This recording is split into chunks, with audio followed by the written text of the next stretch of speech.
உங்களில் யார் அடுத்த ஜிடி நாயுடு பொறியியல் மாணவர்களுக்கான பிரத்யேக போட்டி. மாணவர்களை உடனே ரெஜிஸ்டர் பண்ணுங்க. ரூபாய் 10 லட்சம் பரிசுகளை வெல்லுங்க.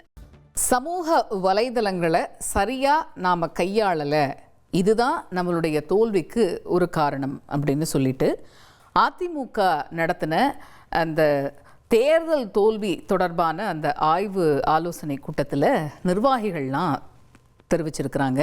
இது பற்றின கூடுதல் தகவல்களை கேட்போம். செய்தியாளர் ராமச்சந்திரன் இணையரார் நம்மோட. ராமச்சந்திரன் வணக்கம்.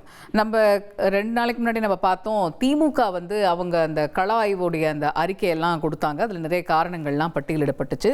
அதே போல் இன்னைக்கு அதிமுகவுடைய தலைமை அலுவலகத்தில் திரு எடப்பாடி பழனிசாமி அதிமுக நிர்வாகிகள் மத்தியில் பேசியிருக்கிறாங்க. இந்த தேர்தல் தோல்விக்கான காரணம் பற்றி நிறைய விவாதிச்சிருக்கிறாங்க. அதில் நிர்வாகிகள் என்னென்ன முக்கியமான விஷயங்கள்லாம் சொல்லியிருக்கிறாங்க? வணக்கம் காயத்ரி. அதிமுக சட்டப்பேரவை தேர்தலில் அதிமுக தோல்வி குறித்து விரிவான ஆலோசனையை அந்த கட்சியின் பொதுச்செயலாளர் திரு எடப்பாடி பழனிசாமி சென்னையில் இன்று ஆலோசனை மேற்கொண்டார். குறிப்பாக இந்த ஆலோசனை கூட்டம் சுமார் ஒரு 3 மணி நேரம் மேலாக நடைபெற்றது.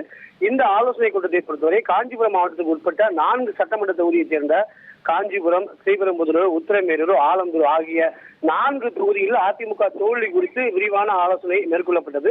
இந்த ஆலோசனை கூட்டத்தில் அந்த காஞ்சிபுரம் மாவட்டத்தை சேர்ந்த முக்கிய நிர்வாகிகள், மாவட்ட செயலாளர்கள், போட்டியிட்ட வேட்பாளர்கள் அனைவருமே பங்கேற்றார்கள். அதில் கிட்டத்தட்ட 3 மணி நேரம் நடைபெற்ற ஆலோசனை கூட்டத்தில் 20 நிமிடங்கள் அதிமுக பொதுச்செயலாளர் திரு எடப்பாடி பழனிசாமி பல்வேறு அறிவுறுத்தல்களை அந்த மாவட்ட நிர்வாகிகள் மத்தியில் பேசினார்.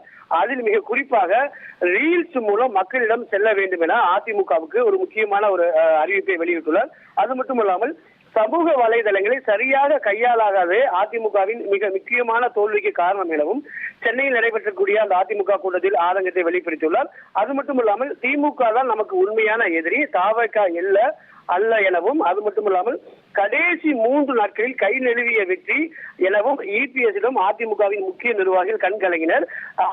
தாவேகா போலவே ரீல்ஸ் மூலமாக நாமளும் மக்களிடம் செல்ல வேண்டும் எனவும் அந்த நிர்வாகிகள் மத்தியில் திரு எடப்பாடி பழனிசாமி பேசினார். இன்று காஞ்சிபுரம் மாவட்டம், இதனைத் தொடர்ந்து ஒவ்வொரு மாவட்ட வாரியாக அதிமுக பொதுச்செயலாளர் திரு எடப்பாடி பழனிசாமி தேர்தல் தோல்வி குறித்து அந்தந்த மாவட்ட நிர்வாகிகளிடம் ஆலோசனையை மேற்கொள்ள உள்ளார்.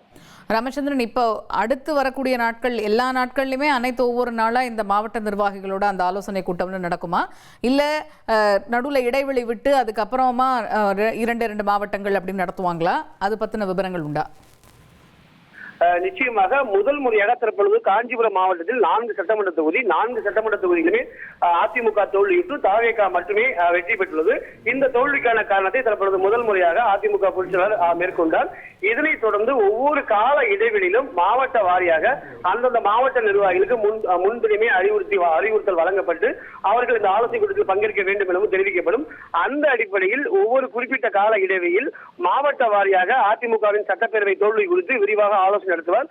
அவர்களுக்கு அதிமுக தலைமை சார்பாக பல்வேறு அறிவுறுத்தல்களையும் திரு எடப்பாடி பழனிசாமி வழங்குவார் எனவும் எதிர்பார்க்கப்படுகிறது. தகவல்களுக்கு நன்றி ராமச்சந்திரன். உங்களில் யார் அடுத்த ஜிடி நாயுடு பொறியியல் மாணவர்களுக்கான பிரத்யேக போட்டி. மாணவர்களை உடனே ரெஜிஸ்டர் பண்ணுங்க. ரூபாய் 10 லட்சம் பரிசுகளை வெல்லுங்க.